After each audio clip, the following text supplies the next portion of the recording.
Mamadzou, préfecture de Mayotte. Il est 19h et la BAC, la brigade anticriminalité, est sous haute tension. Un appel radio vient de les avertir d'un cambriolage très violent dans un quartier résidentiel, la Convalescence. Il y a eu une agression à Convalescence. Des mecs avec des battes de baseball et tout. Ouais, thème de BAC Charlie, à quelle hauteur l'agression? C'est ici. Oh là. Attention, attention. Putain, ils ont tout défoncé quoi. Quand les policiers arrivent sur place, ils découvrent des habitants apeurés. Ils se sont tous regroupés en bas de leur immeuble afin de se protéger. Ils sont sous le choc. Chez soi comme ça, c'est plus possible. Faut que ça s'arrête tout ça. On en a marre d'avoir peur de sortir de chez nous, il y en a marre. Il y en a marre. Se faire agresser tous les jours, se faire insulter, c'est bon quoi. Qu'est-ce qui s'est passé, madame? Pardon? Qu'est-ce qui s'est passé? Eh ben encore une fois, à la Convalescence, eh ben, des jeunes branleurs, des adolescents qui viennent, qui nous agressent, qui nous agressent quoi. C'est bon. Ça fait déjà 3 mois qu'on vit dans la peur. À 18h, il faut qu'on soit rentré chez nous parce que sinon c'est plus possible. On se fait agresser, on se fait insulter. Et là, des voisins qui rentraient, ils se font caillasser. Puis là, ils ont explosé les voitures. Et voilà. Tous les jours, c'est comme ça. On ne peut plus vivre comme ça. Vivre avec une peur au ventre du matin au soir, c'est bon. Ça fait la 3e agression en 1 mois de temps. Même mais pas des en un agressions mois, graves, en quelques jours. C'est pas de la rigolade là. C'est avec cette grosse pierre que les cambrioleurs ont agressé les habitants et détruit leur véhicule. Au vu de la taille de ce projectile, les dégâts auraient pu être encore plus dramatiques. Les policiers doivent faire vite pour retrouver les délinquants.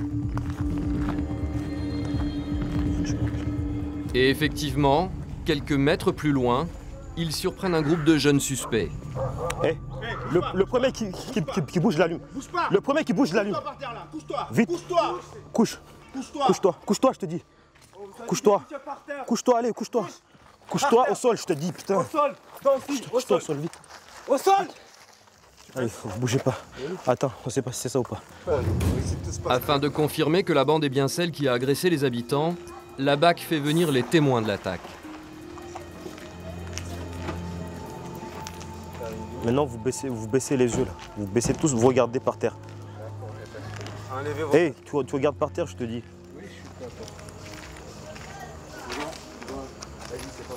Lève la tête, toi. Lève la tête, je t'ai dit. Moi, tu vois, je suis ancien gendarme. Moi, j'ai plus de... Moi, j'ai plus de foi ni loi. Le premier qui me fait chier, j'y coupe les mains. Maintenant, la convalescence, ça devient un ghetto. Monsieur. Si vous savez pas vous gérer entre vous, moi, je vais vous gérer. Monsieur, excusez-moi, moi je vous écoutez pas la parole. Moi je viens juste de sortir là. Après, vos collègues là vont m'arrêter là. Moi je sais pas. Mets-toi là. Cet homme est très remonté contre ces jeunes qui auraient pu le tuer par inadvertance. Mais après réflexion, il ne reconnaît pas ses agresseurs. Autant il y en a un, je peux te le reconnaître, tu me le mets en face. Avec son bandana, son machin. Non, mais. Et après, voilà. Excusez-moi, vos collègues vont m'arrêter là. Non, mais c'est normal. Attends, là-bas, ça a été caillassé et tout. D'accord? On a des voitures qui sont détruites. Il y a 3 mecs qui sont fait fracasser en 1 semaine. Donc c'est bon, tu vois. Là, ça commence à suffire, tu vois. Tu comprends? Parce que moi, Mayotte, je connais Mayotte depuis 2004, tu vois. Et Mayotte, ça commence à me sortir, tu vois. D'accord, il n'y a pas de souci. Parce que Mayotte, j'aime Mayotte, j'aime encore Mayotte. Je voudrais pas partir avec des regrets, tu comprends? On aime tous Mayotte. Et voilà, toi aussi je te connais. Parce qu'on vit de Mayotte. J'ai déjà vu, toi. Tu me connais pas. Moi, je vis de Mayotte. Tu passes jamais là, la convalescence en bas? Moi, tu me connais pas.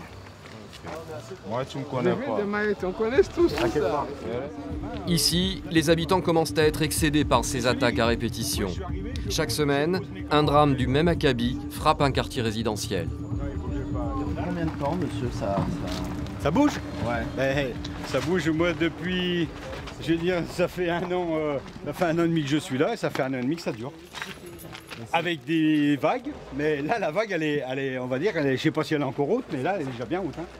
Quand vous prenez, il y a une agression au Montguet, il y a eu notre infirmière, il y a eu une autre dame un matin, une dame le soir, il y a eu un légionnaire, jeudi dernier, mais lui, par contre, double fracture au bras plus fracture à la mâchoire.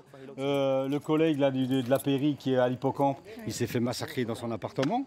Et à chaque fois, voilà, c'est le massacre. Ils rentrent dans les appartements. Ils rentrent dans les appartements. Ils rentrent dans les appartements. Ils nous agressent sur les parkings. Et ils ont quel âge, vous pensez Là, non, là, ils ont quoi, 15 ans, 16 ans. Moi je dirais 16-18. Ouais, voilà, celui qui avait la cagoule, ouais, enfin pas la cagoule, le bandana, ah ouais, je le vois peut-être 16-17 ans. Ouais, c'est pas de l'adulte, hein, c'est du gamin, mais bon, impunité, hein, c'est tout. La police est repartie en patrouille. Il leur faut à tout prix retrouver les cambrioleurs avant qu'ils ne recommencent. Nous on descend, eux ils vont se mettre au niveau du garage. Nous on descend, on les rejoindre en bas à pied. À pied, ok. Ouais. Ils décident de passer par les bangas, les bidonvilles de Mayotte. Un dédale de tôle qui abrite des habitations de fortune. Au détour d'un chemin, ils tombent sur un nouveau groupe de jeunes.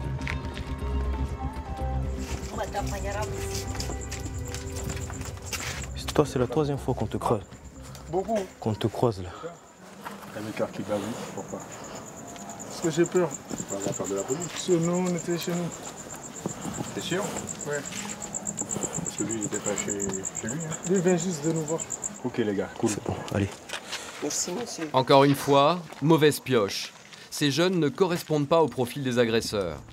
Un nouvel appel d'urgence vient de parvenir aux policiers.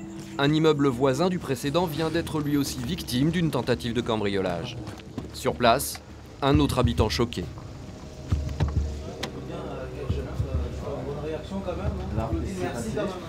Ben, moi, j'ai été agressé il y a 2 jours, là, je sais pas si vous voyez là. J'ai été agressé, ils sont venus sur ma terrasse. Et puis ils ont forcé la vitre, ils sont rentrés, 4 personnes. Donc je me suis défendu, j'ai tapé avec un bâton et tout, j'ai réussi à les faire partir. Enfin, et au moment où ils sont partis, ils m'ont balancé un verre donc il y avait du sang partout dans l'appartement.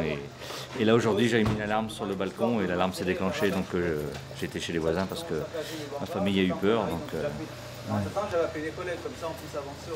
Donc c'est un peu l'inquiétude en ce moment sur la convalescence, quoi. Ça n'arrête pas. Donc là, on en a marre, on va partir parce que là j'ai risqué ma vie. Et ils avaient un chumbo quand ils sont rentrés dans l'appartement. Ils étaient 4. Le premier, il avait le chumbo. Donc je ne sais pas ce qui se serait passé s'ils avaient eu le dessus. Un chumbo, c'est une machette. Ce soir encore, cet homme a risqué sa vie. Cette violence urbaine, il ne la supporte plus. Moi, je suis là depuis 1 an. Je devais faire 4 ans, logiquement, mais je vais arrêter. Je pars dans 8 mois. Là, j'ai fini, j'ai annulé ma demande de renouvellement. Là, je ne peux pas faire prendre ces risques-là à ma famille. Il faut qu'on s'en aille de là, c'est pas possible. Ici, les maisons de ces expatriés de la métropole sont situées en lisière des bangas, les bidonvilles. Alors pour les plus pauvres de Mayotte, cette richesse attire les convoitises. Pour pouvoir survivre, certains n'hésitent pas à organiser des raids la nuit afin de cambrioler ces villas. Parce que c'est facile, ils remontent ici depuis les bangas, ils viennent taper, ils viennent dégrader, ils viennent voler, ils redescendent aussitôt. Alors nous, le temps de monter sur le secteur et ensuite prendre les informations pour ensuite redescendre, ils sont déjà loin, quoi. Mayotte, département français depuis mars 2011, l'île est située à 8000 km de la métropole. En plein océan Indien, au large du Mozambique et de Madagascar, Mayotte compte plus de 200 000 habitants recensés, les Mahorais. Mayotte possède l'un des plus beaux lagons du monde, dauphins, tortues, raimentas, barrières de corail. Les fonds marins sont d'une richesse exceptionnelle. Si le sud de l'île reste sauvage et peu habité, le nord et sa grande ville Mamoudzou sont les proies d'une délinquance grandissante. Cambriolage violent, caillassage, agression, trafic de stupéfiants, les forces de l'ordre sont toujours sur le qui-vive. Partout dans Mayotte, on est susceptible de subir la délinquance. Peu importe, il n'y a pas d'endroit sûr sur Mayotte. Mais Mayotte, c'est aussi une terre d'asile pour des milliers de clandestins. Une porte d'entrée vers l'Europe, en pleine Afrique. Alors ici, les forces de l'ordre se battent toute l'année pour endiguer ce flux migratoire. Arrête-toi! Immersion dans un paradis abandonné. 6 heures, les gendarmes viennent d'être appelés en urgence. Au large de Mayotte, des bateaux suspects auraient été repérés. Les grands moyens sont mis en place. Vedettes ultra rapides et hélicoptères, toute la brigade nautique est réquisitionnée. On a des radars qui sont disséminés sur l'île et des opérateurs nous signalent éventuellement des échos suspects. Parfois ça peut être des pêcheurs, comme parfois, en fonction de la direction et la vitesse et l'allure qu'ils prennent, c'est souvent, parfois ça peut être également des kwassa. Communément, c'est des embarcations avec des personnes en situation irrégulière qu'on appelle communément des kwassa. Les kwassa-kwassa, ce sont ces petites embarcations, des simples bateaux de pêcheurs. Ils viennent des Comores, un pays à 70 km au large de Mayotte. Une île africaine parmi les plus pauvres du continent. Alors souvent, ces kwassa-kwassa sont remplis de clandestins, ce qui semble être le cas aujourd'hui. Ah, ça pourrait, hein, petite vitesse, chargée. Oh, ouais, c'en est un. Pour cette embarcation frêle, la navigation dans ces mers est dangereuse. En effet, Mayotte est entourée d'une barrière de corail, une frontière naturelle, difficile à franchir sans prendre de risques. Ils cherchent dans différentes passes, ils ont loupé la première là-bas où ils n'ont pas osé la prendre, ils vont essayer normalement de choper ce que l'on appelle l'effondrement. On le voit dans l'océan là, c'est un morceau de barrière de corail qui s'est écroulé et qui s'est effondré. Donc là ils vont chercher à longer pour arriver jusqu'à cet endroit. Et de cet endroit, ils vont taper directement sur une des plages de l'île. Pour rejoindre le territoire français, les Comoriens sont prêts à tout, même à mettre leur vie en danger. On voit les déferlantes qui se font. Et si une vague arrive par l'arrière du bateau, la façon qu'il est chargé, c'est qu'il y a l'eau qui va rentrer dans le bateau. Et l'eau rentrant dans le bateau, obligatoirement ils vont couler parce qu'ils sont tellement chargés. Chaque année, près d'une centaine de clandestins trouvent la mort lors de cette traversée.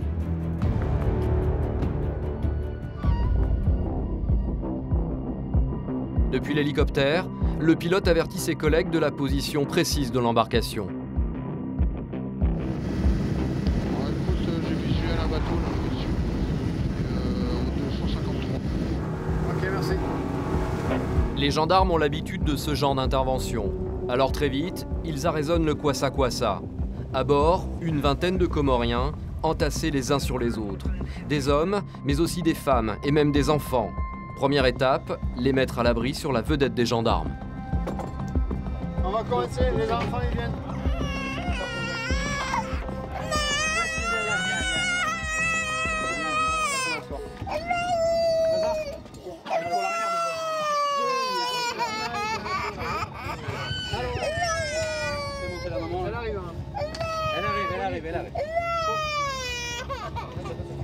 En à peine 5 minutes, le kwassa-kwassa est vidé.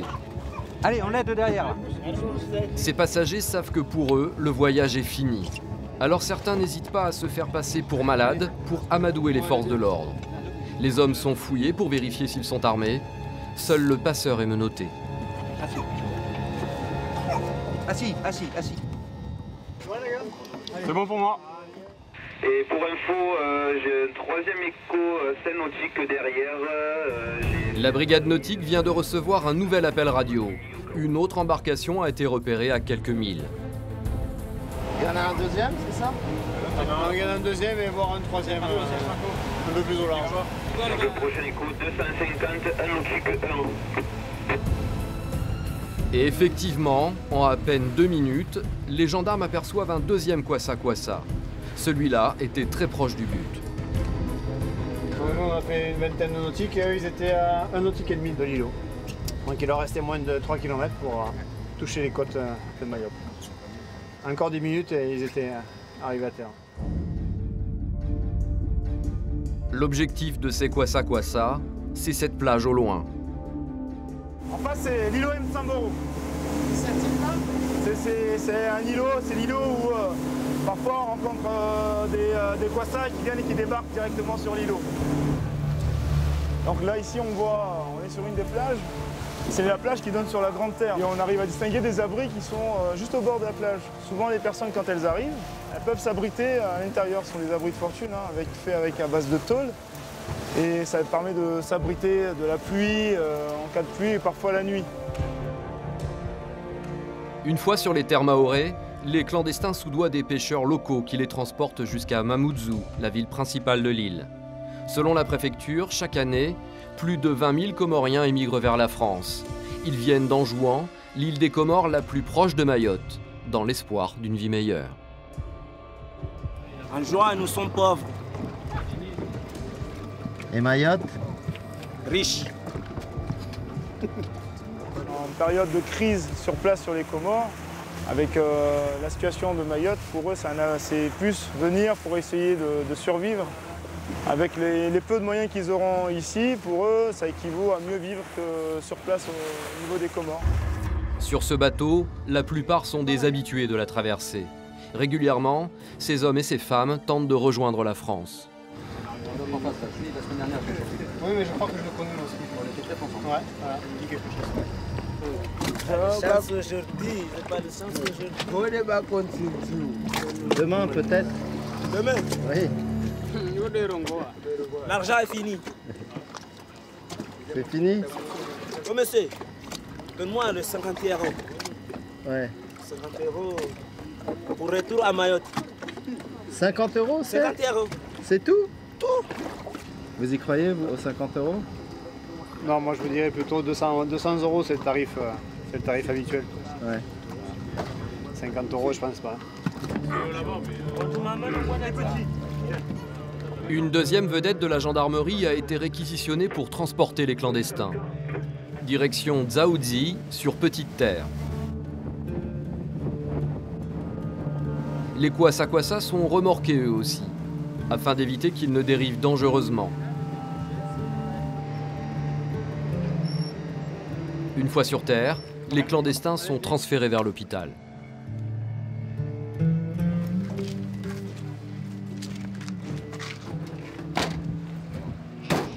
On va faire les procédures qui vont donc faire le tri déjà du personnel, savoir donc, les majeurs, les mineurs et les familles, les regroupements. Et ensuite donc traiter le cas de chacun. Ils sont susceptibles d'être reconduits, c'est ça?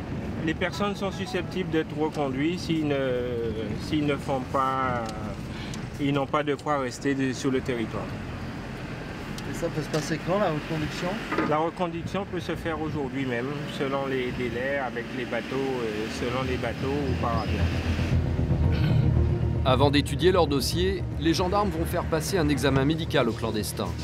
Avancez, monsieur. Les malades pourraient ne pas être renvoyés tout de suite chez eux pour être soignés. Tous les gens qui sont là, ils sont 21, les 21 vont être visités par le centre médical. Le passeur est quant à lui auditionné. Il risque une incarcération. Mais ce qui va le sauver, c'est son âge. 16 ans. 16 ans. Qu'est-ce qui peut lui arriver donc? Comme il est mineur, probablement un rappel à la loi. On lui signifie que ce qu'il a fait, c'est une infraction, qu'il convient pour lui de ne pas le refaire, et ça s'arrête là. Et ensuite, qu'est-ce qui se passe pour lui? Ensuite, il y aura une procédure de reconduite à la frontière. Il reprendra le bateau pour rentrer chez lui à Anjouan. Le Kwassa-Kwassa va lui être démembré. Son moteur va être stocké avec des dizaines d'autres. Ils seront tous revendus aux quatre coins du monde, le plus loin possible des Comores. Là, il y en a une centaine, ça représente à peu près même pas 2 mois de saisie. Ce domaine revend ses moteurs pour qu'ils partent à l'extérieur, pour qu'ils ne reviennent pas dans le circuit. Le principe, c'est ça. Voilà. Pour ne pas réalimenter ce qui est déjà compliqué à gérer.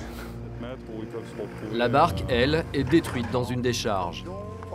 En détruisant ainsi systématiquement les embarcations, les gendarmes espèrent dissuader les passeurs de recommencer leur traversée. Si l'immigration clandestine est l'un des problèmes de Mayotte, les violences entre Mahorais occupent elles aussi à plein temps les policiers. Fonctionne. Minuit à Mamoudzou. À cette heure, les agressions sont nombreuses et violentes. Une équipe de la BAC embarque de toute urgence. Une jeune femme vient d'être victime d'une agression sous la menace d'une arme. L'intervention où on va là, c'est pour une agression où une femme serait battue par un homme. C'est au bord de cette route, dans un talus, que 2 individus ont entraîné une jeune femme. Sur place, quelques témoins entourent la victime. Qu'est-ce qui se passe? Pardon. En fait, là, la bonne dame était de passage ici. 2 jeunes, ils l'ont ramené jusque-là, ils l'ont fait. Moi, je suis descendu dans la voiture, arrivé là, j'attends le cri. Ils ont pris la fuite, les deux? Ouais, ils avaient moi, même je un courais poignard. avec ma voiture, voilà, ils sont passés là. Vous avez une description, vous pouvez nous dire? Je vais donner un message, pardon. Là, je pense pas. Non, la description. Ah, ils ont pris la fuite, les 2 gars, ils ont attiré une jeune fille là, dans le coin là. Mais non, on est en train de prendre là justement, j'allais prendre la radio pour balancer le signalement. La jeune femme est dévastée. 2 hommes ont voulu lui soutirer de l'argent, la violenter et ont menacé de la tuer avec un couteau. Ils m'ont poussé là, après ils m'ont amené le deux, là je me fermais la bouche. Après j'ai crié, elle me dit on va te tuer là, l'autre l'a sorti un couteau. Il voulait me Parce qu'ils ont voulu de l'argent. Après j'ai crié, après j'ai dit, vous me connaissez moi? Aaron te connaît très bien, tu es la femme de blanche, il y a toujours. Après on dit toi tu as beaucoup d'argent, je suis sûr que tu as amené de l'argent là, de l'argent, après on va te tuer. Tu les connais ces gars-là? Non, j'ai vu pas vraiment leur visage, mais je sais comment ils sont. Les policiers doivent faire vite. Les agresseurs ne sont peut-être pas loin. Il est encore temps de les arrêter. Grâce aux indications de la victime, ils lancent une chasse à l'homme. Le plus gros aurait environ 18 ans. Le deuxième individu serait un peu plus jeune. Et les 2 en short, mais rien de plus. La jeune femme a été sauvée grâce à l'intervention d'un conducteur alerté par ses cris. Lui aussi va pouvoir donner une description des agresseurs. Des hommes dangereux qui n'ont pas hésité à violenter une femme. Elle se plaint de douleur à la jambe et au coude.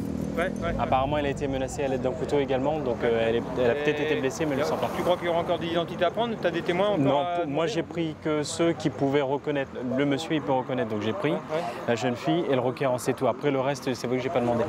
Selon les témoins, les agresseurs auraient pris la fuite vers une colline aux alentours. Alors les gars, ils me disaient qu'ils sont montés là.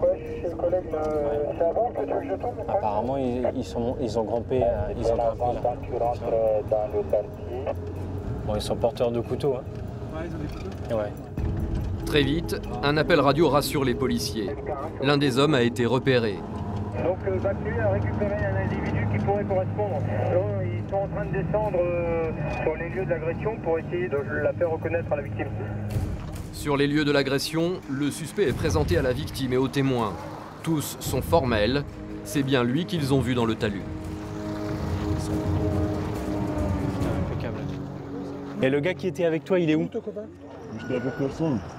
Vous avez fait une grosse connerie là, alors dépatouille-toi, dépêche-toi, explique-nous, il est où ton copain? Je te jure que j'étais pas avec quelqu'un. T'étais tout seul? Non, j'étais pas avec eux là. T'étais pas avec eux, c'est pas toi. Tout le monde te reconnaît, mais c'est pas toi. Tout le monde te reconnaît, mais c'est pas toi. Moi, j'étais pas ici. Il est relou, il fait chaud, il est relou. Bédel a obligé de le noter, il casse tout. Le suspect refuse de dénoncer son complice. Les policiers vont patrouiller toute la nuit pour tenter de le retrouver. En vain. Au commissariat, les policiers ne vont pouvoir présenter qu'un seul suspect au juge. Bah là, on va aller faire la présentation à l'officier de police judiciaire. On va lui expliquer les faits, dire qu'on a un individu interpellé pour qu'il place en garde à vue, le cas échéant. Vol sous la menace d'une arme et violence volontaire en réunion. Menacer jusqu'au viol et tout ça, c'est assez rare. Maintenant, des agressions ici, il y en a quand même pas mal. Mais là, je pense qu'il accuse un peu le coup. Je pense qu'il devait bientôt arriver chez lui et qu'il est un peu vert de s'être fait choper comme ça, quoi. La victime est encore sous le choc. Ce soir, elle vient tout juste d'échapper à la mort. Ça va mieux? Ça va. Vous êtes choqué? Oui, je suis trop choquée parce que je pense que ces deux-là, ce sont des criminels pour moi. Pour moi, ce sont des criminels parce qu'ils ont pitié ils n'ont pas pitié. Et ils ont fait tout ça pourquoi? Je ne sais pas, c'est pour l'argent ou peut-être pour l'argent, moi je pense que c'est ça. Parce que je l'ai dit, si c'est l'argent que vous voulez, on va chez moi, on va récupérer l'argent. Après l'autre a dit non, il ne va pas faire ce qu'il a dit. On la viole, après on la tue. Heureusement, il y a le monsieur là qui est passé parce que quand ils ont entendu la voiture passer, il y a un qui a dit il y a quelqu'un, ferme bien sa bouche parce qu'il va crier. Après, comme ils ont dit qu'il y a quelqu'un qui va passer, je dis j'ai aucun moyen pour m'en sortir, il faut que je crie. Après, j'ai essayé de tirer son zizi pour qu'il essaie de me laisser ma bouche. Et là, pour se défendre, quand j'ai essayé de lui tirer, c'est là où il m'a laissé, c'est là où j'ai crié pour que le monsieur qui passait sur la route, il m'a entendu. L'auteur présumé de l'agression va être présenté devant le juge. Il risque jusqu'à 5 ans de prison ferme pour agression à main armée. À Mayotte, près de 400 policiers et 260 gendarmes travaillent jour et nuit pour la sécurité des habitants. Mais dans cette petite France du bout du monde, leur principale mission, c'est la lutte contre l'immigration massive. Caserne de Mamoudzou, 8 h du matin. La brigade est en plein brief. Aujourd'hui, ils vont mener une opération de contrôle d'identité. On va partir en zone sud. Donc la situation générale est inchangée, toujours une migration irrégulière sur Mayotte. Et l'autorité préfectorale nous demande toujours d'axer notre effort sur cet aspect de notre mission. On interpelle, on vérifie l'identité des personnes qui ne peuvent justifier de leur identité et on établit les procédures de reconduite à la frontière. Concrètement, on prend les personnels, on les ramène ici comme d'habitude. Chef, c'est bon? C'est parti alors. Le lieutenant Jeanne est gendarme, elle vient de Perpignan et est en mission pour 3 mois sur Mayotte. Son quotidien, la chasse aux clandestins. C'est quand même une mission singulière, on n'est pas en train de traquer du grand délinquant, on veut juste contrôler des gens, voilà, savoir s'ils sont en situation régulière ou non. Des gens qui voulaient une vie meilleure, mais voilà, c'est pas du grand délinquant quoi. Cet après-midi, les gendarmes vont patrouiller dans les rues de la capitale à la recherche de profils suspects. Tu cours vite, Abdou? Tu cours vite? Du coup, ils partent très vite, hein. Ils courent très vite. Et surtout, ils prennent beaucoup de risques. On a vu des gens sauter de 3-4 mètres pour nous échapper. Ils laissent tout tomber, hein, leurs chaussures, ce qu'ils ont dans les mains. Parfois, il y a des gens qui lâchent leur enfant pour s'échapper. Le repère des clandestins, ce sont ces bidonvilles, recouverts de tôles ondulées. Là, on rentre dans un quartier de Banga. À Banga, c'est une habitation de fortune. Mais c'est considéré comme un domicile et on n'a pas le droit d'y pénétrer. Dès qu'on est repéré, qu'ils voient le véhicule, ils rentrent dans un lieu privé comme ça. Et la population les accueille de toute façon. La population les couvre, les prévient qu'on est là et leur ouvre les portes de leur domicile pour les cacher. Ça va courir. Ça court les gars, ça court très vite. À peine arrivés dans le quartier, les gendarmes prennent tout de suite un homme en chasse. Ouais, puis c'est Bangas les gars. Il vient de prendre la fuite à la vue de leur van. Il est parti se réfugier derrière cette barrière de tôle, un lieu considéré comme une propriété privée. Là, c'est typique, ça. C'est typique, ouais, on rentre pas dans ce genre de... C'est considéré comme une habitation, quoi, on rentre pas. Un autre homme est lui resté sur place. Les gendarmes en profitent pour le contrôler. La personne nous présente la carte d'identité de son enfant français, en fait, qui fait que, comme il a un enfant mineur à charge français, même s'il n'est pas en règle, il n'est pas expulsable. Et ça, ils le savent, hein? Bien sûr qu'ils le savent, puisqu'il a la carte de son enfant avec lui tout le temps. Et que dès que l'enfant naît de nationalité française, ils font faire la carte d'identité exprès. Votre enfant, il a quel âge? 2009. 5 ans. Merci. Ces astuces administratives, beaucoup de Comoriens clandestins les connaissent. Bonjour monsieur, vous avez les papiers d'identité s'il vous plaît? Comme ce jeune contrôlé quelques mètres plus loin. Vous êtes scolarisé? Vous avez à quel lycée? D'accord. Bonne journée. Donc on avait un jeune scolarisé. Donc même s'il n'a pas de papier, du moment qu'ils sont scolarisés sur Mayotte, on les laisse tranquilles. Dénicher les clandestins, c'est donc le quotidien de la brigade. Et parfois, une méthode plutôt originale est utilisée. Détecter les accents des interpellés. Hein? C'est quoi? T'as les papiers? On va chercher les papiers. Moi, j'accompagne mon Tout seul là. C'est là, Vamos a volume de estudar ça. C'est bon, c'est bon. Non. C'est bon. Ouais, c'est bon. En fait, il a l'accent en fait, parce qu'en fait, on dit, il y a certains accents aussi. Lui, il arrive à reconnaître. À identifier les Maoris par les accents, ou les Comoriens ou les Anjouanais, parce que ce sont trois accents en fait complètement différents. Et à partir des accents, en fait, on arrive à savoir si la personne est Maori ou Anjouanais ou Comorien en fait. À Mayotte, les clandestins sont partout. On estime que plus de 80 000 sans-papiers vivent sur l'île. Pour ne pas être expulsés, certains sont prêts à tout pour semer les forces de l'ordre. Attention, il a une machette, Fabrice. Bonjour, monsieur.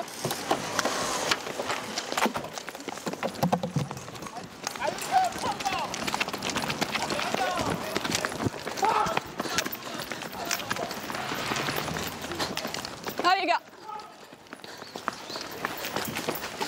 Arrête-toi! Laisse tomber, laisse tomber! Laisse tomber. Il remonte par là. Donc là, quand on arrive dans des endroits aussi sales, on arrête. La sécurité sanitaire, des personnels priment. Et c'est trop sale ces endroits. Ça va? Personne n'a rien perdu, c'est bon? Allez. Et il est arrivé dans une rivière. C'était trop sale. Il suffit de tomber d'avoir une plaie, de tomber dans cette eau. C'est trop poisseux, trop. On a un briefing sur l'état sanitaire de l'île quand on arrive et on nous dit de faire bien attention quand même à toutes ces eaux stagnantes où il y a plein de déchets. Les gendarmes continuent leur traque. Ils finissent par tomber sur un homme qui leur assure être en règle. Pour prouver sa bonne foi, il leur présente une convocation administrative l'autorisant à séjourner sur le territoire français. Parce que j'ai une convocation, donc on vérifie si elle est bonne. Ok, ça marche, on l'emmène alors. Bon, il n'y a rien à la préfecture, donc on le garde. L'homme n'est en fait pas enregistré auprès des services de l'État. Sa convocation semble être un faux. Donc les gens qui font des demandes auprès de la préfecture pour avoir un titre quelconque, pour avoir le droit de séjourner en France, reçoivent des convocations de la préfecture de ce type. Ces convocations, nous on les vérifie parce que c'est une simple feuille de papier. Nous on sait, enfin eux ils ont l'habitude, ils font des photocopies, ils les falsifient, donc on vérifie toujours. Donc si la convocation est valide, on le libérera. Si elle n'est pas valide, on fera la procédure d'éloignement. Si son attestation n'est pas valable, ce clandestin sera renvoyé dès le lendemain vers son pays d'origine. Les attestations, c'est l'assurance de pouvoir rester sur le territoire. Alors beaucoup l'ont toujours sur eux. Bonjour. Monsieur a eu son bac S cette année. Ah, bravo. J'ai mon bac S. Il a eu le bac. On n'a pas pris, il me faut une... Convocation en règle, ça ressemble plus à ça que ce qu'on avait tout à l'heure, où c'était noir et blanc, ça ressemble à une photocopie, ça semble beaucoup plus crédible avec le patch. Tiens. Madame, merci. Bon courage. C'est bon. Le lieutenant Jeanne et son équipe continuent leur ronde dans les rues de Mamoudzou. Et très vite, ils repèrent un homme qui leur semble suspect. Le t-shirt jaune? Ouais, 3 lacs. Allez.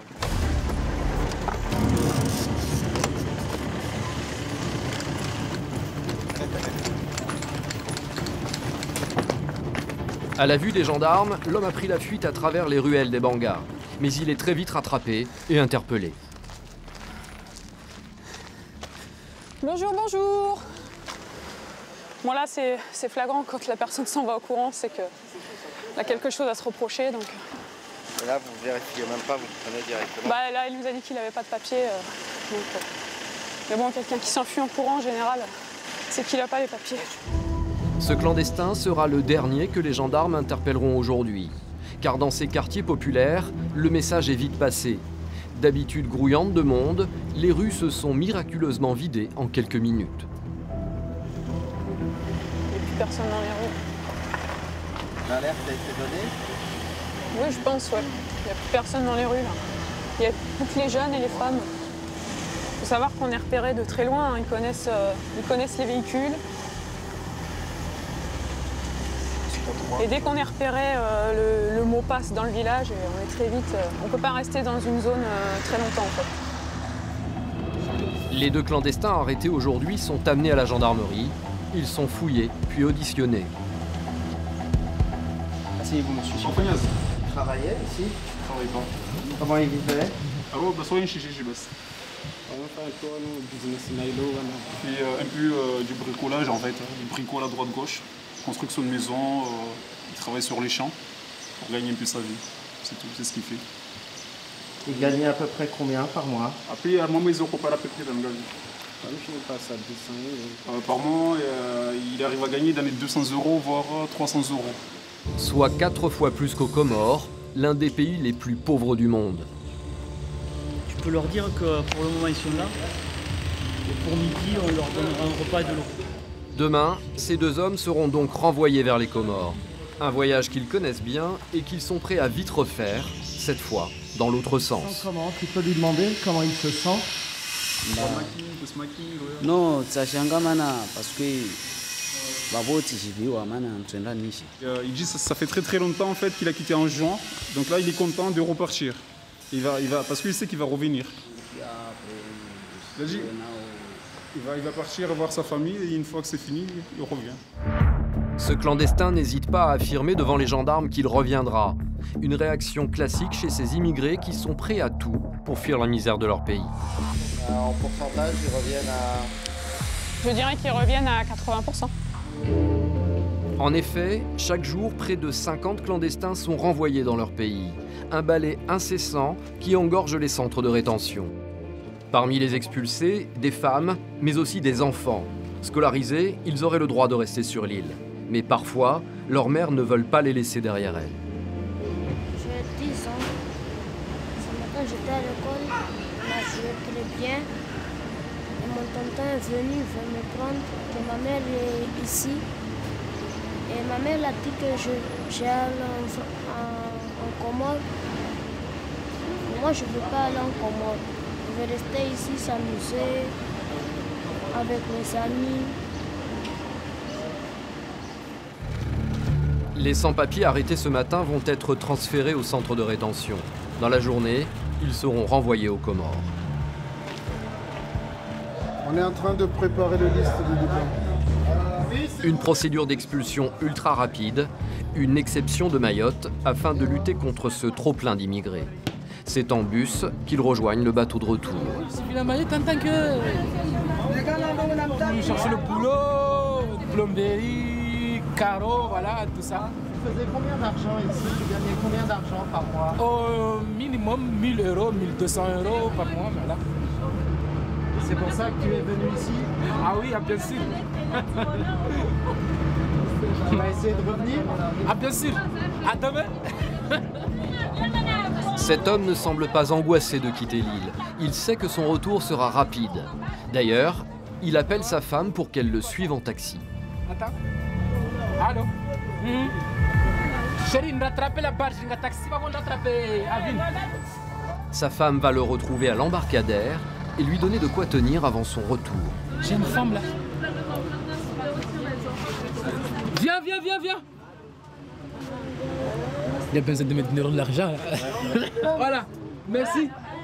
C'est bon, mais... Oui, il m'a donné de l'argent. Combien, hein, déjà? 80 €, de quoi payer une partie du passeur pour son voyage retour. C'est bon, bisous. Je l'aime beaucoup, hein. La femme. Ma femme, je l'aime beaucoup. Arrivés à l'embarcadère, les clandestins sont tout de suite dirigés sur le bateau. Un repas leur est distribué, de quoi patienter pendant les 6 heures de traversée vers les Comores. Mais aucun ne semble vraiment inquiet de repartir. À demain, Inch'Allah. Je reviendrai à demain. Ouais. Les clandestins qui bravent sans peur les frontières, c'est le quotidien de Mayotte. Un afflux régulier qui dépite les forces de l'ordre. C'est vrai, ils sont pas contents, ils sont pas d'accord, mais ils sont pas virulents, ils sont pas méchants. Ah oui, ils sont pas méchants parce que dans leur tête, ils veulent revenir demain. Donc du coup, c'est normal qu'ils soient corrects avec nous. Non, on n'a jamais eu de soucis. Même si on les renvoie aujourd'hui, dans 2 ou 3 jours, on les croise dans la rue, ils te disent bonjour chef. Vous voyez, c'est vraiment spécifique quoi, à Mayotte. À bord de ce bateau, une 50aine de clandestins. Plus de la moitié reviendra. Quand même, ça fait peur. Ça fait peur quand même. Ouais. Parce que c'est un petit pays, c'est une petite île, on ne peut pas prendre tout le monde. Hein. Bon, c'est pas péjoratif, mais je dis c'est trop petit Mayotte pour accueillir tout ce monde-là. Et comment le peuple mahorais le vit ça? Ça le vit mal. Le vit mal parce qu'il y a la délinquance qui a augmenté, il y a le vol qui a augmenté, partout où tu passes, il y a des vols, tout le monde pleure. Il y a des entreprises qui s'en vont parce qu'ils en ont marre. Donc ils le prennent mal, le Mahorais. Ils le prennent mal, ils le prennent vraiment mal. Chaque année, le nombre d'immigrés augmente. Une situation qui n'est pas prête de s'arrêter. La misère aux Comores est grandissante.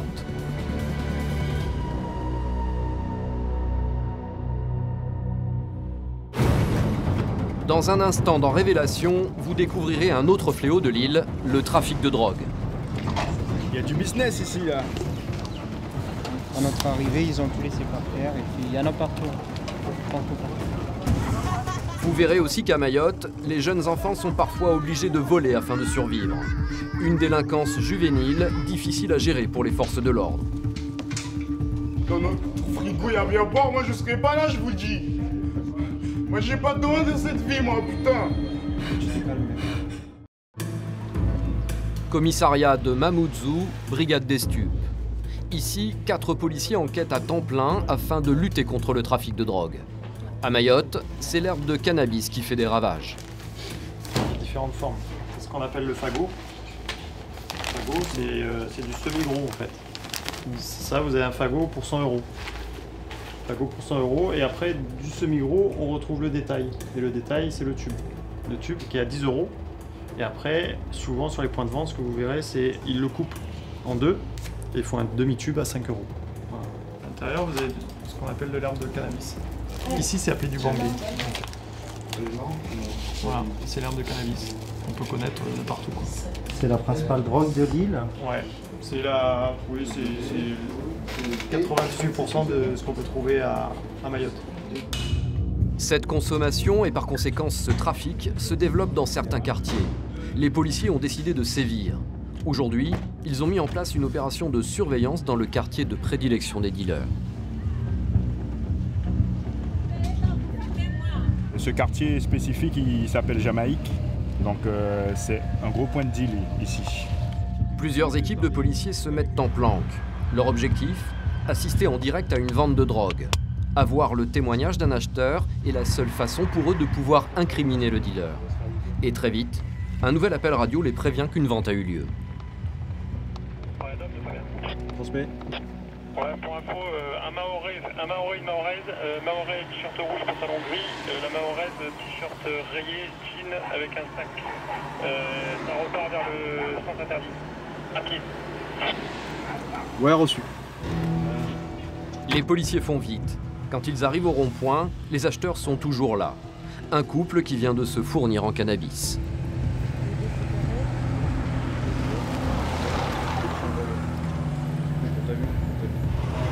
Dans son sac, effectivement, un tube rempli d'herbes de cannabis.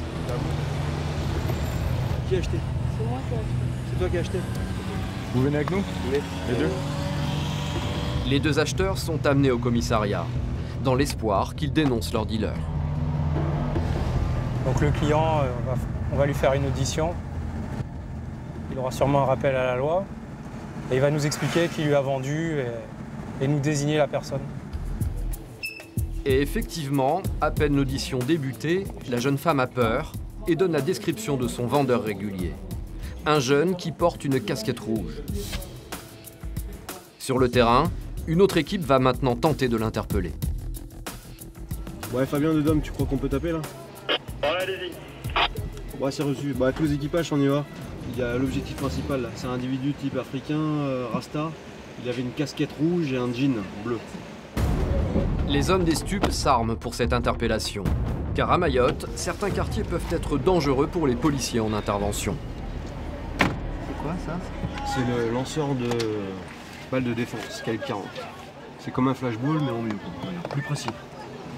Si on fait une interpellation dans un quartier, les jeunes vont vite se regrouper pour essayer d'extraire l'interpellé.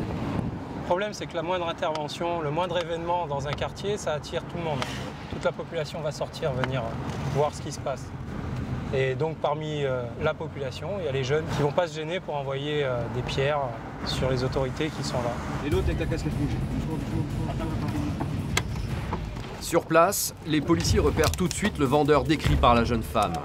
Ils le menottent, ainsi que 3 autres jeunes qu'ils reconnaissent comme étant des dealers.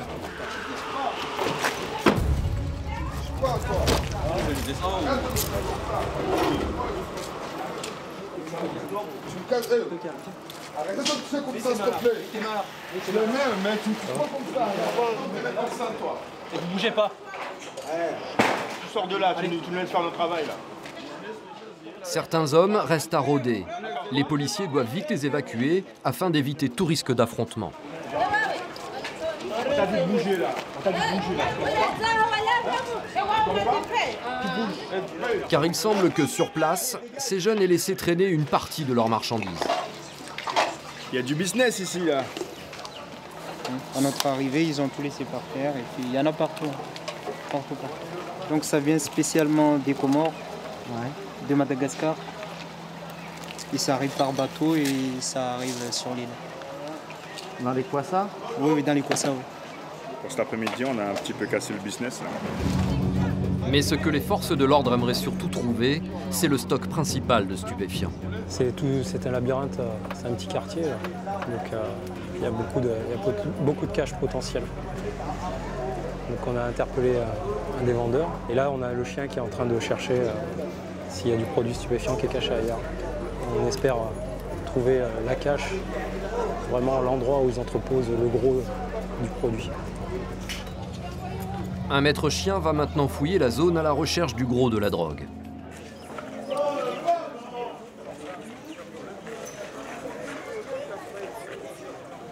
Pendant ce temps, les interpellés sont amenés au commissariat pour être auditionnés. Les hommes affirment être innocents. Selon eux, la drogue trouvée sur place n'était pas destinée à la revente, mais à leur consommation personnelle. Les policiers n'en croient pas un mot. Moi, je veux savoir pourquoi. Tu vas savoir. On va te le dire. Après, on va parler. Là, pour l'instant, vous êtes ici.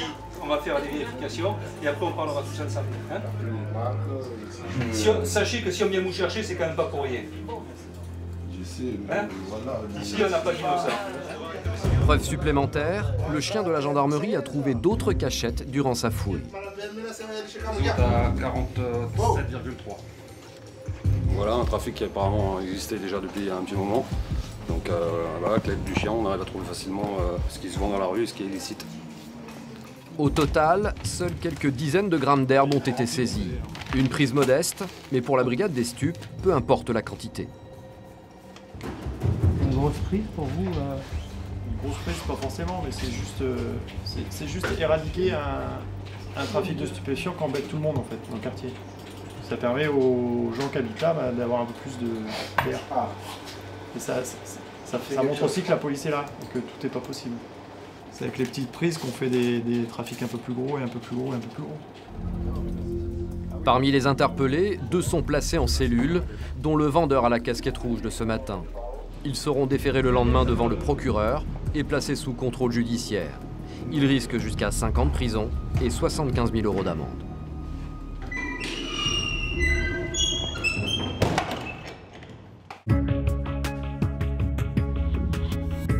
Mamoudzou, une ville d'environ 50 000 habitants. Ici, 1 personne sur 2 est immigrée.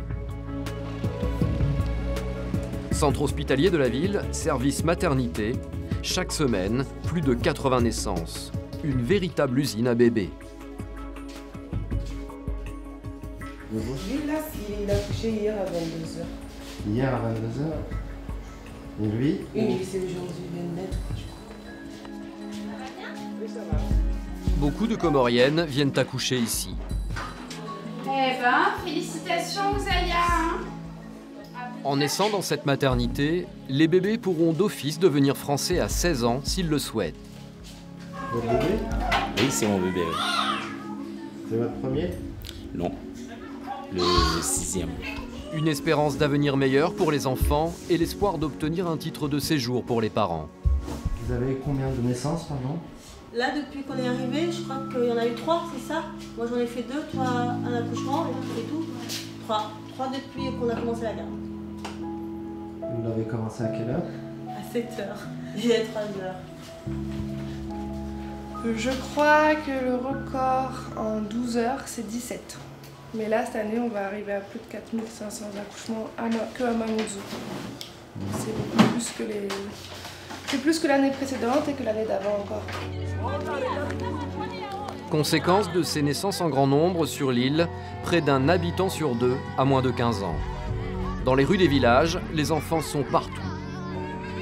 Comment ça se passe alors ici avec tous ces enfants? C'est assez miséreux, c'est quoi? Oui, bien sûr, c'est assez miséreux parce que les enfants, comme vous avez pu voir, ils sont livrés à eux-mêmes. Ils sont entre 8 ou 9 ou voire plus entassés dans des bangas comme ça parce qu'il y a souvent des proches aussi.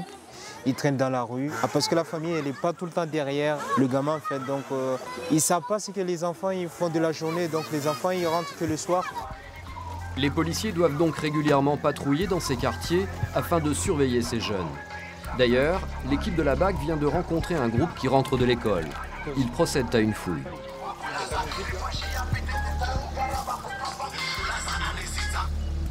Vous avez quel âge? 16-17 ans. Dans le sac d'un des jeunes, une machette.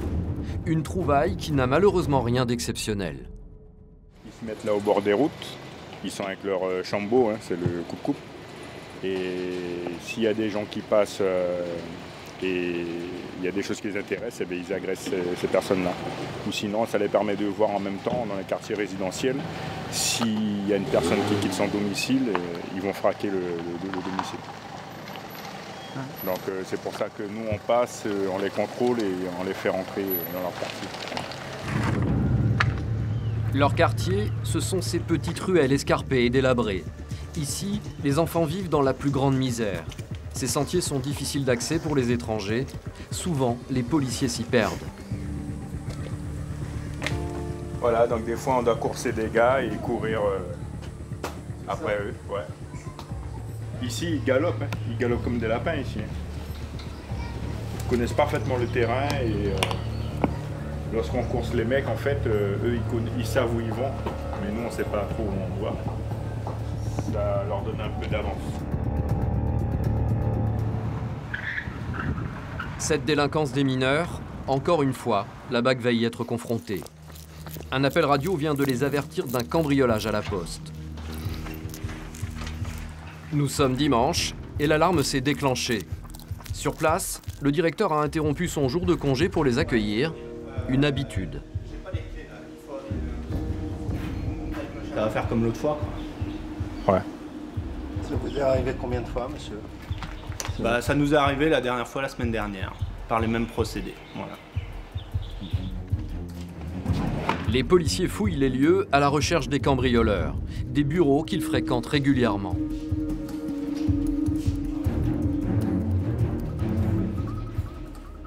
Vous voyez tous les week-ends? Pratiquement, hein, ouais. Non, voyons. Ça fait 2 fois dans la semaine. Ça fait juste 2 fois dans la semaine. Plus au commissariat pour aller porter plainte. On a le moral. Vous voyez?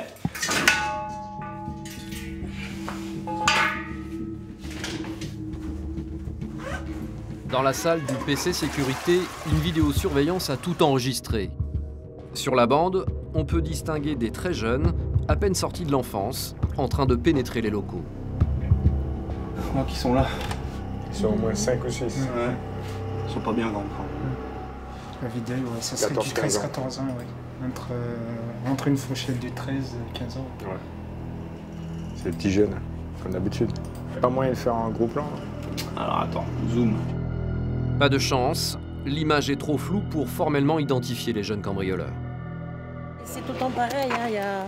Ils sont là, soi-disant ils n'ont pas de parents, mais la plupart du temps ils ont leurs parents ici, mais ils s'en fichent éperdument. Les parents ils sont marchés, ils vendent, ou bien ils dorment chez eux, les enfants ils partent. Et ils disent que les enfants ils sont délaissés, ils ne sont pas délaissés, ce sont les parents qui s'en occupent pas. Ils font trop d'enfants et ils s'en occupent pas. Ce qui est dommage.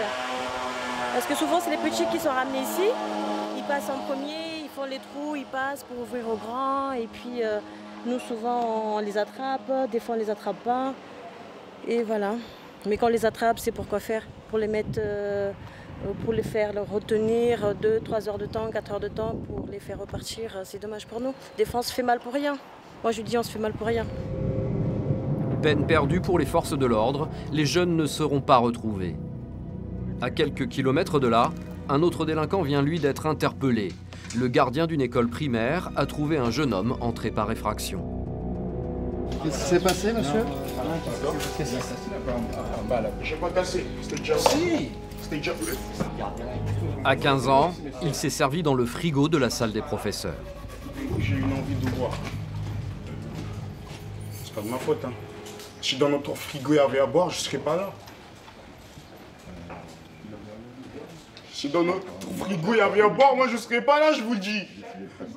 Moi j'ai pas demandé cette vie, moi, putain. Tu te calmes, d'accord?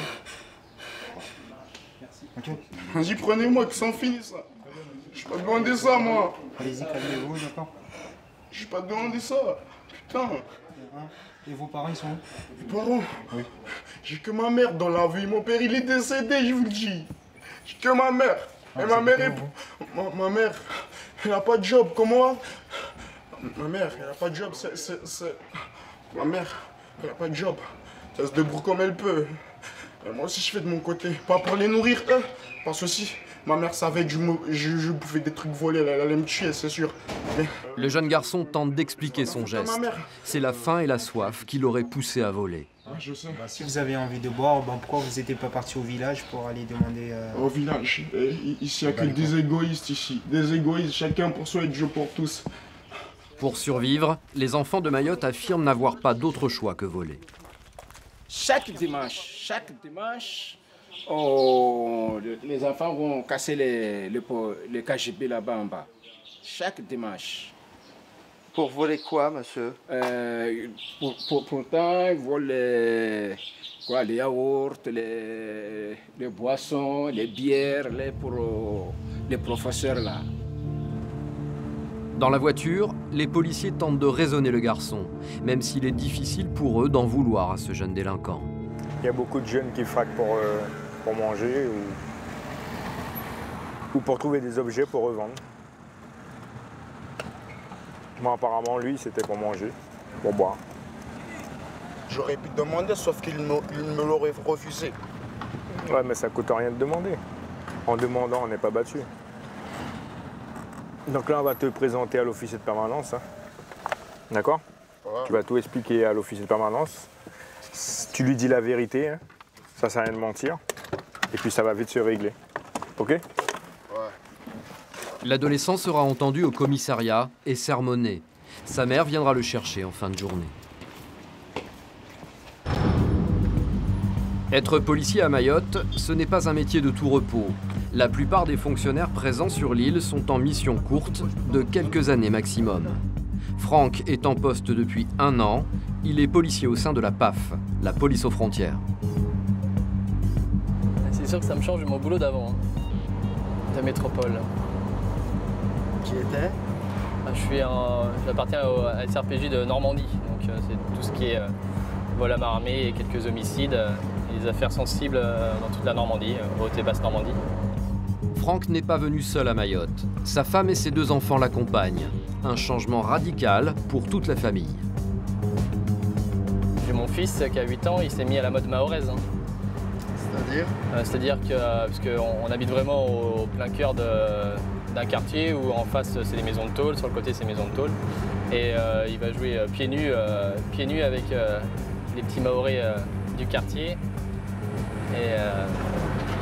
Et donc c'est ça que je voulais aussi, en venant ici, que mes enfants apprennent un peu ce qui se passe ici, la misère et autres, mais aussi s'intégrer et voir qu'il n'y a pas que la PlayStation et la DS dans la vie, quoi. Aujourd'hui, Franck et ses coéquipiers ont une mission bien précise. Ils vont contrôler des chantiers de construction. Ils tentent de lutter contre l'un des fléaux de l'île, le travail au noir. l'objectif et dans 2-3 minutes en montant sur la gauche. Ok, reçu Patrick. On a repéré un chantier d'une maison en construction où il y avait pas mal de personnes qui s'y affairaient sans casque. On peut se dire qu'il y a du travail dissimulé ou illégal. T'es là, hein. Sur T'es la là à droite. droite, Hein. sur la droite. Ouais. Ouvert s'il vous plaît, c'est la police.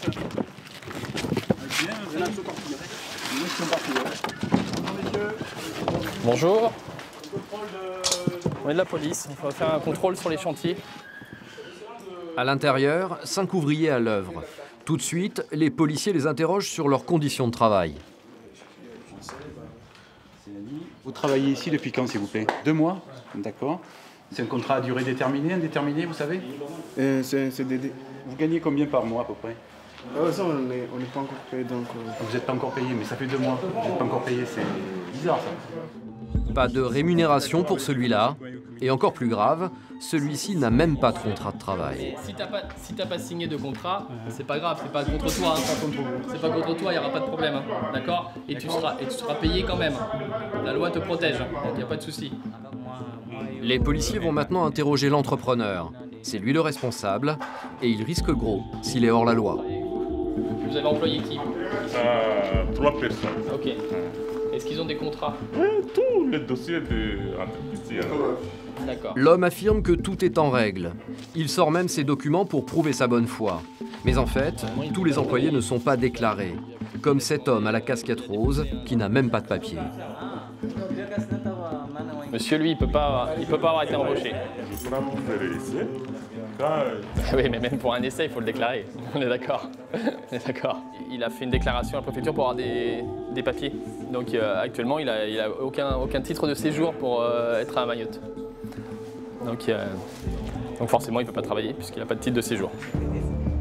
Finalement, les policiers vont mettre en garde l'entrepreneur et ses ouvriers. Ils doivent au plus vite se mettre en conformité avec la loi. Ils seront tous convoqués dans quelques jours pour vérifier qu'ils sont bien en règle. Mayotte n'est un département français que depuis 2011. Avant, les lois étaient beaucoup moins strictes et le travail au noir monnaie courante. Alors le travail des policiers, c'est un savant mélange de répression et de rappel des lois françaises. Deuxième intervention dans un quartier bourgeois de Mayotte. C'est le quartier au ballon, on va essayer de faire un chantier apparemment qui n'a pas l'air trop actif, mais bon, on va quand même aller voir. Dans cette grande villa, des travaux de rénovation. Bonjour, on est de la police. On va faire un contrôle. À peine entré, les policiers remarquent un homme parti se cacher dans les toilettes. Il y en a un qui s'est enfermé, je vais juste... Attends, reste là. Tu peux lui dire de sortir? D'ouvrir et de sortir. Dis-lui qu'on l'a vu. Dites-lui de sortir, c'est pas grave, ne t'inquiétez pas, il n'y a pas de souci.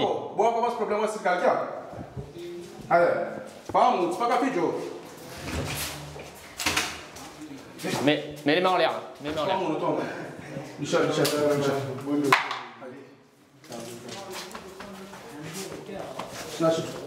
Ok. Mon téléphone. Ok.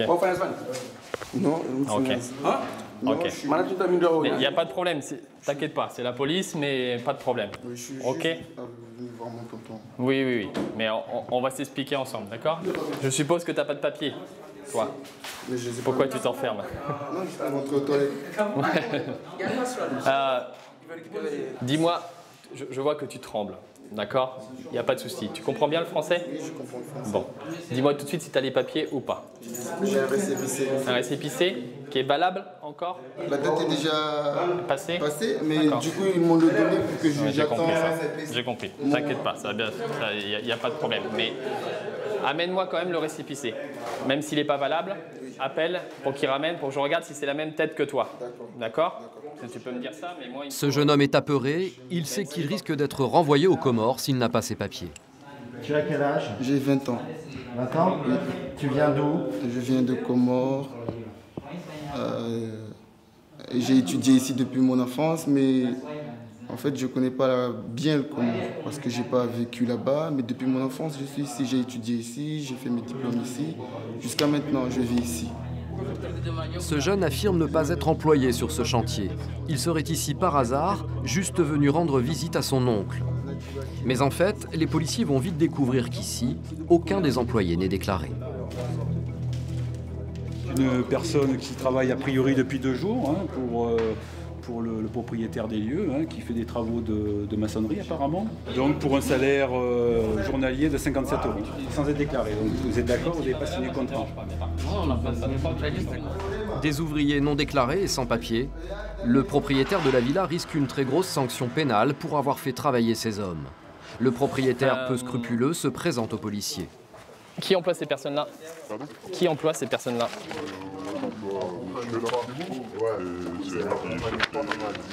Qui après cherche les ouvriers? Alors qu'est-ce que vous appelez employé? Il faut un contrat, donc soit vous avez un contrat entre vous deux. Ah bah un contrat, non, bah non, pas moral, non. Mais non, non. Ça marche pas comme ça, vous savez bien. Ça marche pas comme ça. Vous savez bien que ça marche pas comme ça. Le propriétaire est un métropolitain censé connaître les lois. Pour économiser la rénovation de sa villa, il n'a pas hésité à faire appel à ces hommes aux tarifs compétitifs, même s'il assure ne pas savoir qu'ils sont sans papier. Donc en fait, c'est un propriétaire qui emploie ces personnes-là, mais là on a sûr il n'y a pas du tout de déclaration d'embauche. Donc là on est vraiment dans le travail dissimulé en premier temps et illégal. La différence est entre dissimulé et légal. Dissimulé c'est qu'ils ont des papiers, illégal c'est qu'ils n'ont pas de papiers. Donc on va vérifier, mais il y a certains qui n'ont pas de papier. L'homme risque 5 ans de prison et une amende de 75 000 € pour travail illégal. Franck veut aussi lui faire la morale sur son manque de discernement. Faire travailler des clandestins, c'est profiter de ces hommes prêts à tout pour fuir la misère de leur pays. Vous allez être convoqué chez nous, vous allez répondre du travail illégal. Et j'ai à dire aussi que vous savez qu'il y a un problème de flux migratoire ici. Vous savez que les Comoriens espèrent venir ici et travailler dans le bâtiment, parce qu'il y a beaucoup de travail. Et donc vous donnez un espoir à tous ces personnes-là, qui sont... parce que là, ils viennent ici, c'est joli, vous avez la piscine, vous avez tout ça, ils sont dans un cadre super, mais eux, quand ils rentrent là-haut, c'est pas le même cadre de vie qu'ils ont. Ils sont exploités. Ça a toujours marché un peu comme ça, à Mayotte, une exploitation un peu des illégaux? En fait, après, je ne sais pas, moi je ne suis pas au courant qu'il y en ait qui sont illégaux.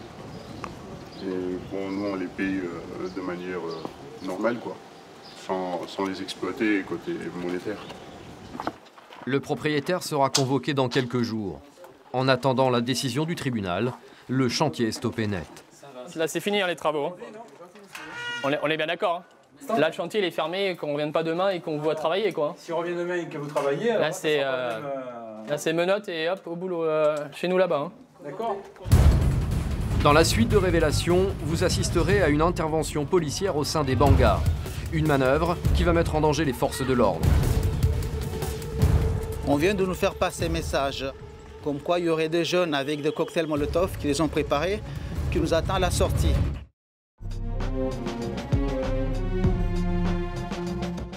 Retour à Mamoudzou, brigade d'intervention de la police nationale. Sébastien et son coéquipier viennent d'être appelés pour une intervention d'urgence. Dans un abattoir près du centre de Mamoudzou, un vol de zébu vient d'avoir lieu. Le zébu, c'est l'équivalent de la vache en métropole. Sa viande est très appréciée des Mahorais. Alors le propriétaire est dans tous ses états. Une seule vache. Bon, attendez, à ce moment, c'est faux. Le zébu, c'est à vous? Oui. C'est votre zébu? Ouais. D'accord. Le zébu, il était ici?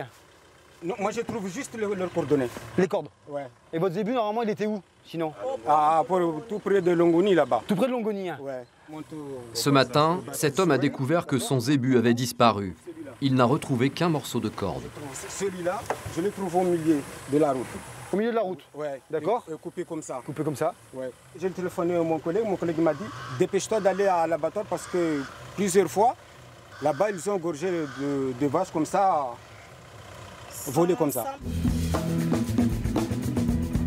Cet homme soupçonne le gérant de l'abattoir. Franck va donc devoir enquêter afin de confondre le voleur.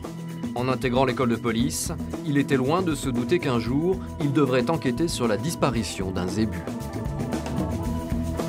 Oh, Ouais, c'est une histoire de fou, hein. C'est une histoire de fou, bon, c'est la première fois que je traite ça, mais enfin, le vol de zébu est assez fréquent sur Mayotte malgré tout. Hein. Le zébu, c'est un bovin répandu à Mayotte. Pour son propriétaire, la disparition de son animal est une perte financière très importante. Ici, cet animal vaut très cher. Monsieur, ça coûte combien un zébu?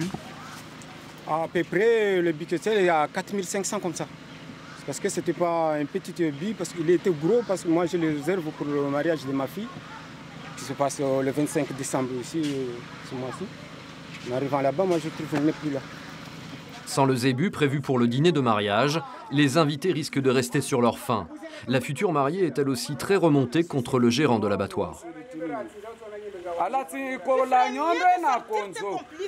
Pour qu'on s'arrange amiablement. Parce que nous, on a besoin de notre argent immédiatement. Le prix. Nous, 12 000 euros cash nous veut, parce qu'avec tous nos rendez-vous qu'on a perdus ce matin pour ces histoires, écoutez, des conneries pareilles, nous, 12 000 euros nous donnent cash. Le propriétaire de l'abattoir doit nous rembourser immédiatement. Parce que c'était un zébu prévu pour un mazaraka et maintenant on se retrouve dans la merde. Le zébu, celui-là, c'était celui qui était prévu pour le mariage de ta nièce. Hein. Ah ouais, d'accord, ouais. Eh oui. Et ouais, le zébu, bon, c'est en général un animal qu'on achète et qu'on élève pour pouvoir nourrir après la famille et puis tous les invités lors du mariage ou d'un événement particulier. Et là, le mariage est prévu, je crois, le 25 décembre. D'accord. Et sans zébu, du coup, là, on est à la bourre. Il va devoir en tuer un autre, peut-être. Hein. Et là, là-bas, on n'en a pas. C'est ça le souci. Vous n'avez pas. Donc, toi, il va falloir en acheter un alors. Voilà. Il va falloir en acheter. Et il n'y a pas les sous. Il n'y a pas les sous. D'accord. Là, on ne sait pas quoi faire, par où commencer. Vous mangerez des mabawa? Les mabawa, on la mange tout le temps. Les mabawa, c'est les ailes de poulet. Voilà, on en mange tout le temps. Sans zébu, le repas de mariage risque de tomber à l'eau. Les plaignants et le gérant de l'abattoir vont être entendus au commissariat. Pour le moment, le voleur n'a pas été démasqué. Commissariat de Mamoudzou. Le major Guillain était en congé, il vient d'être rappelé en renfort. Des jeunes sont en train de caillasser un lycée. Ils empêchent la sortie de 250 élèves, d'accord. Les bus de Matisse essayent de venir pour le récupérer, mais à chaque fois ils sont caillassés, donc ils se barrent, d'accord. Et les collègues sont au milieu, 4 effectifs. Le major ne perd pas de temps, les collégiens sont prisonniers dans leur établissement. Vous avez été appelé d'urgence? Ouais, parce qu'il y a un caillassage à la geôle. En quelques minutes, il prépare son attirail. Revolver et cougar, un lance-grenade lacrymogène, une arme dissuasive.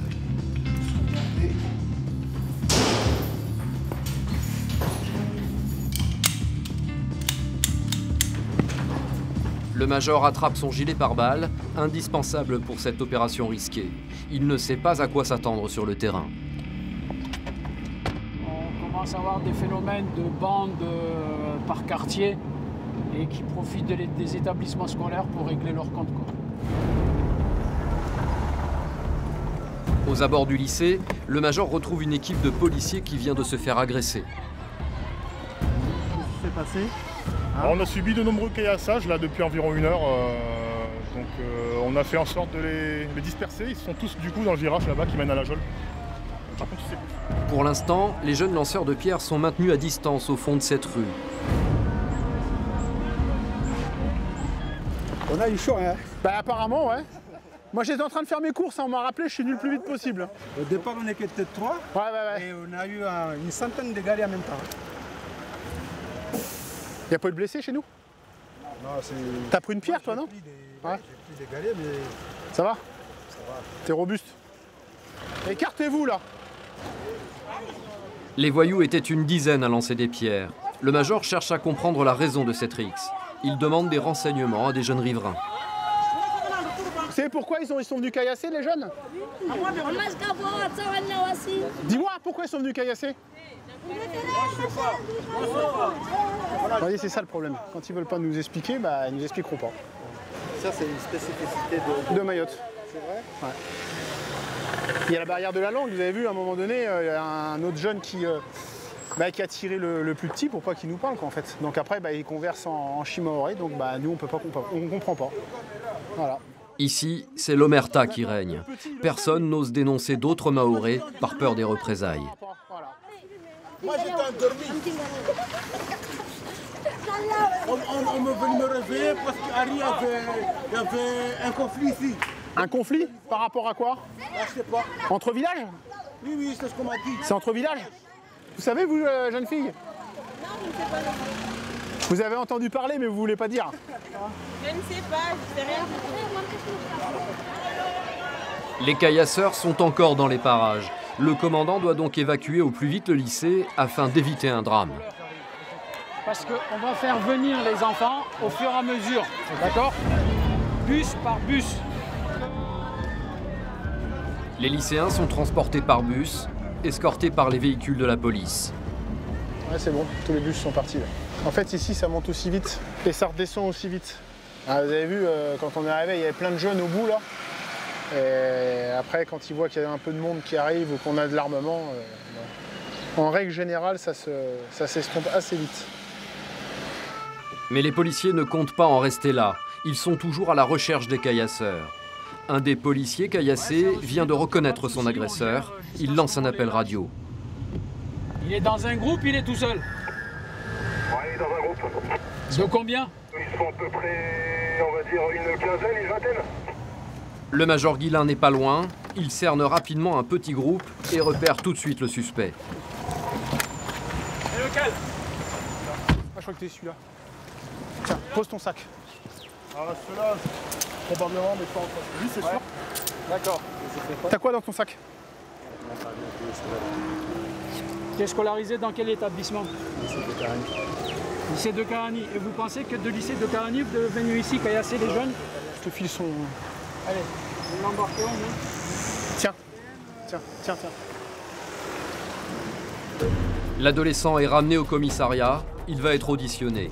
Mais pas le temps de souffler pour les forces de l'ordre. Nouvelle alerte de caillassage. Apparemment, il caillasse un domicile maintenant. T'as pris les renseignements? Un te rappel? Direction le parking d'une résidence. C'est une habitante terrorisée qui a appelé les policiers. Bonjour madame. C'est vous qui avez appelé? C'est là, commandant, c'est là. Venez me voir. Venez me voir. Non, ça passe pas. Hein. Mais vous risquez rien là, je suis là. Vous risquez rien, venez. Cette femme a eu très peur. Les pierres auraient pu gravement la blesser. Le major tente de la rassurer. Vous risquez rien là, venez. Le jeune, il avait une casquette. D'accord, il avait une casquette sur la tête, le jeune. Oui. Il y a eu des dégradations chez vous? C'est les Niaco là? Regardez les caillasses, ils ont caillassé tous les immeubles là, la porte est cassée, les buts sont cassés, avant aussi. Bon, il y a des dégradations, commandant. C'est la première fois, madame? Non, déjà ils m'ont caillassé 2-3 fois. Ils nous ont déjà cassé la fenêtre en haut de la terrasse. De temps en temps, quand j'éteins, on me balance des cailloux. Bon, là, je pense que c'est ponctuel. C'était par rapport au... Ils ont caillassé, ils voulaient empêcher les bus de partir de l'école. D'accord? Ça n'a rien à voir avec vous. Comme ils n'ont pas pu là-bas, ils se vengent ici. Ils ont cassé aussi la voiture. Ah ouais. C'est une sorte de représailles un peu, d'accord? Ne vous inquiétez pas, c'est pas contre vous, d'accord? On essaie, c'est de rassurer la population parce qu'il faut comprendre que elle là, elle a l'impression en fait que c'est pour elle. Vous avez vu quand on est arrivé, elle voulait même pas sortir de chez elle. Et en fait, ça n'a rien à voir. Hein. Malheureusement, c'est un dommage collatéral. Ils n'ont pas pu empêcher les bus de partir, donc voilà, ils se sont dit, on va faire ça sur les particuliers, il y aura moins de problèmes. Donc voilà, gratuitement, ils viennent caillasser. Alors on ne sait même pas pourquoi, parce que c'est histoire de se défouler. La femme va déposer plainte. C'est la 3e fois cette année qu'elle se fait agresser à coups de pierre. Quelques heures plus tard, retour au commissariat de Mamoudzou. Les policiers sont à cran. Ils viennent d'interpeller 2 jeunes qui n'ont pas hésité à les caillasser pendant un contrôle de routine. C'était quoi? C'était prémédité? Vous êtes appelé pourquoi au départ? Au départ, on n'est pas appelé. On y va. On voit un groupe de jeunes qui trimballent des cartons. Donc on veut les contrôler, forcément. Et eux, comme ils sont en groupe, ils veulent pas. Donc ils commencent à ramasser des pierres.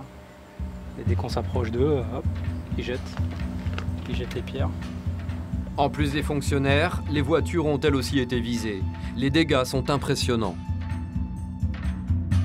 très habiles avec les pierres, donc forcément, ça touche à chaque fois et ils te jettent des gros pavés comme ça. Là, t'en prends une deuxième, t'as le pare-brise qui explose sur toi. Imagine le genre de pierre qui peut faire ces dégâts. Dans le commissariat, les hommes sont encore sous le choc. Ils ont balancé des pavés comme ça, je sais pas, vous avez filmé la voiture? Voilà. Son collègue il y en a une qui est passée à sa tête. Moi, j'en prends une sur le pied, le collègue en prend une dans le bras. Voilà, le jeu à Mayotte, le jeu favori, le caillassage. Les deux caillasseurs sont encore une fois très jeunes. Ils vont passer la nuit au poste. Bon, vous deux là, vous êtes en garde à vue. Ok? Violence sur policier, une circonstance aggravante. Les jeunes seront convoqués au tribunal quelques jours plus tard. Ils risquent jusqu'à 2 ans de prison. Face à ces agressions en répétition, les policiers sont à bout de nerfs. Quelques jours plus tard, une opération de répression est organisée afin de donner un avertissement aux habitants. Vous analyserez quand vous sortirez sur ce point-là. Ok? Donc l'essentiel, c'est de marquer le coup et montrer que la force reste donc à la loi et qu'il n'y aura pas de zone d'endroit dans la commune de Mamoudzou. Ok? Une vingtaine de policiers réquisitionnés en pleine nuit. Un dispositif très rare sur Mayotte pour marquer les esprits. Ouais, nous venons de rentrer dans le secteur de Bandajou, là, au-dessus. Allez. En possession. Hein? Il faudra un avec un cougar qui reste au niveau du véhicule. On remonte les côtés hauts. C'est parti. Ce sont dans les bangas, les fameux bidonvilles, que les policiers vont se déployer. Un milieu hostile, surtout en pleine nuit, sans éclairage. Mais ce soir, les rues sont vides. Les habitants ont été prévenus de la présence policière et préfèrent se terrer chez eux.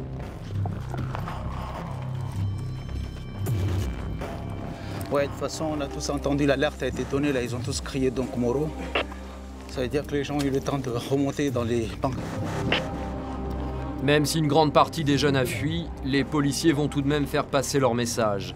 Ils rappellent aux habitants qu'au moindre faux pas, ils seront inflexibles. La raison pour laquelle la police nationale continuera de toute façon donc, à faire des contrôles d'identité dans ce secteur, c'est suite justement aux événements qui ont eu lieu. Des jeunes de ce quartier se sont permis d'agresser les policiers. Ils ont été caillassés. Cela est inadmissible. Autrement dit, vous voyez, la police sera ici à chaque fois parce qu'il n'y aura pas de zone de non-droit dans Mamoudzou, n'en parle pas dans ce quartier. On peut les récupérer. Mais très vite, les policiers sont pris à partie. Une bande de jeunes semble vouloir en découdre.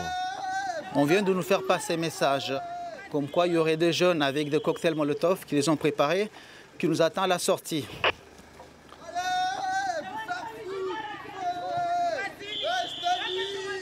Les insultes et les menaces commencent à fuser. Afin d'éviter de tomber dans un guet-apens, les policiers préfèrent battre en retraite. Gardez les torches allumées, on replie, voilà. On recule, on n'attend pas. On recule, mais faites attention derrière que ça ne tombe pas. C'est le repli qui est un peu plus compliqué. Enfin, compliqué, on n'a pas le choix, il faudra qu'on replie comme ça. Parce qu'autrement dit, c'est ce qui nous arrive souvent, ils nous prennent par l'arrière pour pouvoir donc bien sûr profiter de notre départ pour casser les véhicules. Donc on n'a pas d'autre choix, on est obligé de reculer comme ça. Intervenir dans les bangas de Mayotte, une mission de plus en plus difficile pour les forces de l'ordre.